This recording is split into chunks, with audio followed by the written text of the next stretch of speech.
Doc on the Run. We help injured runners run. Today on the Doc on the Run podcast, we're talking about why stress fracture grading is BS for runners. I just had an interesting call with an elite runner who's a high school cross-country runner, and he's developed a tibial stress fracture or stress reaction, but he thought it was shin splints. And I looked at it with ultrasound. I saw some stuff that made me really worried about it, and I got an MRI to confirm that. And the first question they had was, what's the grade? And that, I think you believe, is going to tell you everything that you need to know about your stress fracture, but it doesn't. And I'm hoping this episode will help explain why. All right, so grading scales do cause confusion. There are lots of different grading scales when it comes to stress fractures, and you have to understand which kind of stress fracture you have and which grading scale you should even think about in the first place.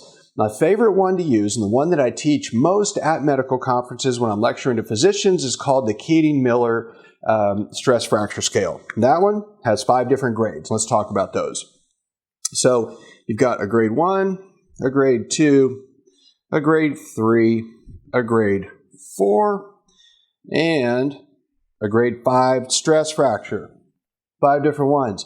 Okay, what's a grade 1? Well, a grade 1 is where you have no pain.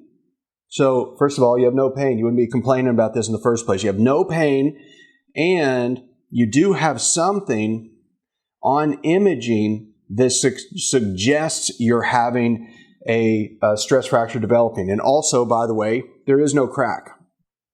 There's no fracture. There's no crack. So, but again, you may see a doctor and they tell you have a grade 1 stress fracture. And if it's this scale, well, there's no crack, you have no pain, so there's not a crack in the bone. By definition, a fracture means you have a crack.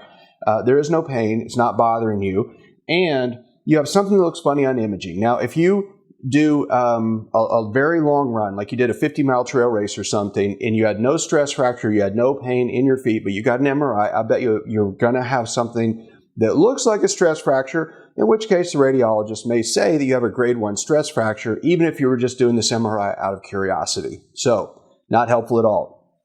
Number 2, this is where you also have no crack, okay? Whoops. You have no crack.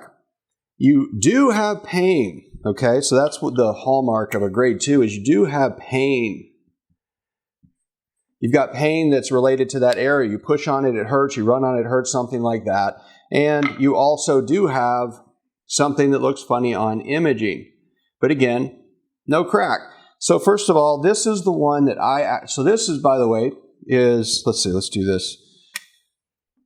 A grade 1, this is what I would actually call a stress response. It's not pathologic, it's normal. And there are studies that show that if you have this, you should not, as a coach or a physician, you should not mitigate the athlete's training. You should not reduce their volume. You should not do anything. It's normal. It's a normal physiologic response because your body's getting stronger.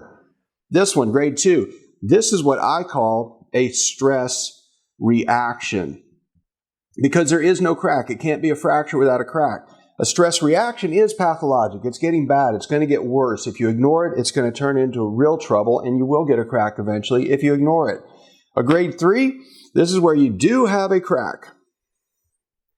You have a crack, you have pain, but it's in the right position. It is what we call non-displaced. It has not moved. So if this was the metatarsal bone in a grade 3, and you have a crack, there's a crack in here, but the bone is perfectly aligned. It's not out of position. It's not out of place. A grade 4, that's where you have a crack, you have pain, and it is displaced. Dis means not in the right place. It's moved. It's out of position. So in that case, if this is the metatarsal, it's moved. So the bone's tilted over. You have a crack, and it's moved. It's tilted. It's malaligned. It's not in the right place. It's actually changed its position. That might be a surgical problem, so we might have to move it. We might have to actually push it back into position, put a plate and some screws on it to hold it there so it will heal in the right position. Now, a grade 5, well, then what could a grade 5 be? If you've got this one's cracked, it's moved out of position, what could be worse than that? Well, worse than that is it never healed. That is actually not a fracture anymore. It's a thing called a non-union. It didn't heal. So a non-union is not a fracture. A non-union is a fracture that was a fracture that stopped healing, got a bunch of scar tissue in between the pieces of bone, and it's not a bone. It's not a broken bone anymore. It's a bone that never healed. It's now two pieces of bone that are separate, and they're not going to heal unless you do something. So again, I know this seems complicated. I know that you wish that I could say it's a grade 2 and that means you're going to be off running for 2 weeks. That's what most people want me to say. Or it's a grade 3 and you're going to be off running for 3 weeks. It does not work that way. You have to understand how to reduce the stress and strain on the piece of bone while you work out and maintain your running fitness. That is the only way to get back to running as quickly as possible. If you want to understand more about stress fractures, come check out the Stress Fracture Masterclass. It's where I do a deep dive into all the strategies I use with runners who want to run when they have stress fractures. You've got to understand those strategies if you have any hope of maintaining your running fitness and getting back there as quickly as possible. So come check it out, docontherun.com/stress fracture masterclass, and I'll see you inside. Doc on the Run. We help injured runners run.